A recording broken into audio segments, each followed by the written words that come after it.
a female and in college. Back in high school, I dated a boy named Tom. He was a junior and I was a sophomore when we met. We started talking a lot and he seemed like a pretty cool guy. After about a month, we started dating. I felt like we kind of rushed into a relationship, and before long, he started acting differently. He would be controlling, and just after a month, I ended up breaking up with him. He was pretty upset, and I felt bad, but it was at the end of the school year, so when summertime came, I didn't have to see him for a while. The next school year, he was a senior and I was a junior. I tried my best to avoid him. We didn't cross paths much, and for a while we had no communication at all, but about halfway through the year, he started talking to me in the halls a little. He was nice at first, but after a while he started to get weird, and then he asked me out once again. I said no. That made him upset, and after that he didn't talk to me for a long time. That is, until the end of the school year, shortly before he would be graduating, he started texting me again. He would say things like he wanted me back, and I never should have broke up with him. I ended up blocking his number, as well as blocking him across all social media platforms, and went on with my life. A couple of times throughout the next year, some of my friends would tell me that Tom asked about me and how I was doing and if I had a boyfriend, things like that. This was pretty annoying to me, as it had been over a year since our breakup, and I was hoping he would be over it by now. I didn't hear anything of him for a while. Then, during the summer after I graduated high school, I was outside one day when I noticed a car drive very slowly down our street. It came to a stop in front of my house. I looked, and I recognized the driver as Tom. I immediately went inside and hoped he would get the hint that I did not want to talk to him. He sat there for about a minute and then drove away. I was glad to see him leave, but it made me pretty uncomfortable knowing that he drove all the way to my house for some reason. That night, as I was in my room at about midnight, I got a call from an unknown number.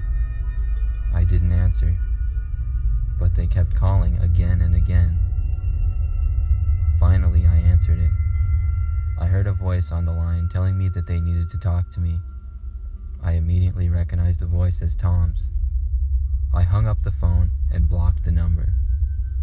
Not even a minute later, I heard a banging on my window. I looked and saw Tom right outside. I quickly ran to find my dad, and luckily he was still awake. He came into my room just in time to hear glass breaking and Tom climbing in the window. Tom had a bat in his hand. He started to run towards us. My father told me to call the police, and he shut the door and held it closed. Tom remained in my room and then ran back for the window to leave. When the police arrived, Tom was gone, but we knew exactly who he was, and the police did not take long to track him down. I got a restraining order against him, and I hope that he never bothers me again.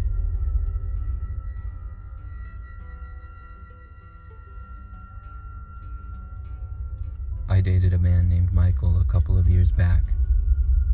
We met at a bar, and after talking and hanging out for a few months, we began dating. We dated for about 3 months, and it was obvious that we just didn't click. We hardly saw eye to eye on anything, and would often argue. We ended up breaking up, but Michael was a little bit bitter about it. However, we agreed to stop communicating with each other. But only about 2 months after our breakup, I started to receive texts from a number I didn't recognize. They would say mean things to me, like calling me bad names, or saying that I'm a bad person. I figured right away that it had to be Michael, and I replied to him telling him to stop. He did not stop, however, and every time I would block the number, a new one would text me. After a while, the text stopped, and instead, I got a photo sent to me. It was a photo of my house. When I saw this, I responded that if he continued, I would be going to the police.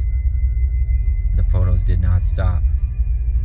I got several more over the next couple of days.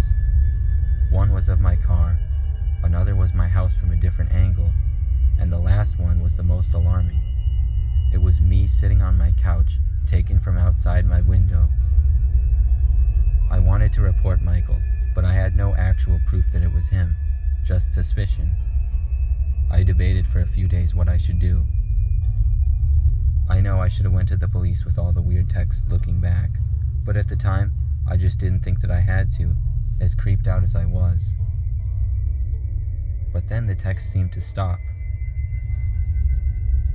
After a few weeks went by and I didn't receive anything strange at all, I figured Michael, or whoever it was finally done messing with me. I was very relieved and tried to forget all about it. Then one day, when I went to check my mail, I saw a package at my doorstep. It was about the size of a shoebox. It was brown and had nothing on it except for my name written in large, creepy-looking font.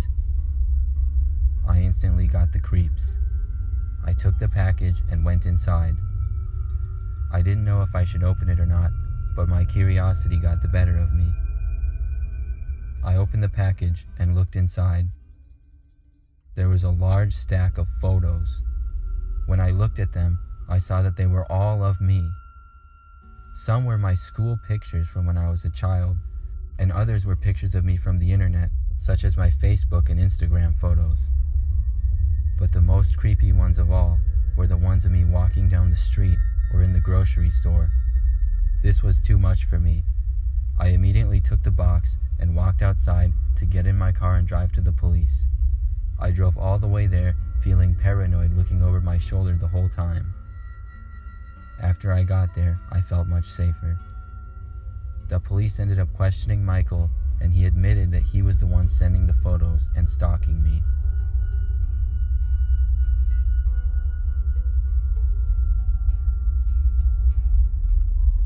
I am a 30-year-old female. This story occurred just a few months ago. However, it all started about 7 years back when I met a man named Dave and started dating him. At the time, I was fresh out of college and new to my job. After dating Dave for several months, he ended up moving in with me. Dave was tall, had dark brown hair, and usually had a slight beard. He was a quiet man, but very nice. We lived together for a couple of months, but then he started drinking heavily and would often get angry. We started to have many fights, and eventually, we both agreed to break up. He moved out, and I didn't hear from him again. One day, I got off of work early, and when I arrived home at my apartment, I went into the kitchen to get some water. As I did, I thought I heard my door open and shut. I felt a chill go down my spine.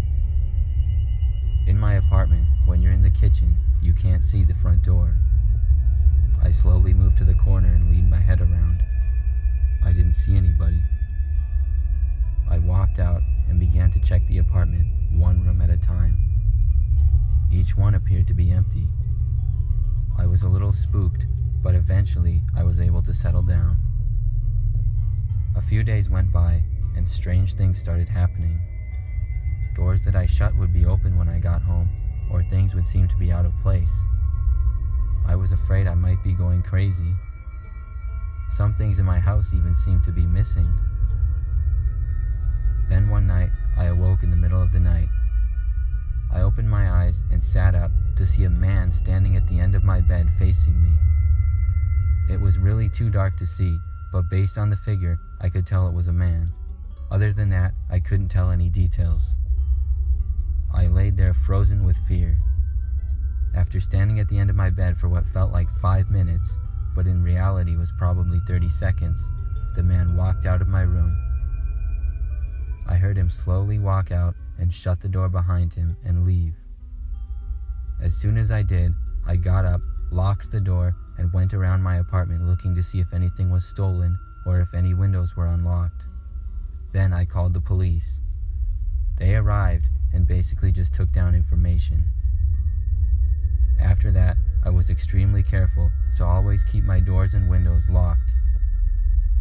About 2 nights later, Once again, I woke up in the night, but this time I heard someone moving around in my apartment outside my bedroom.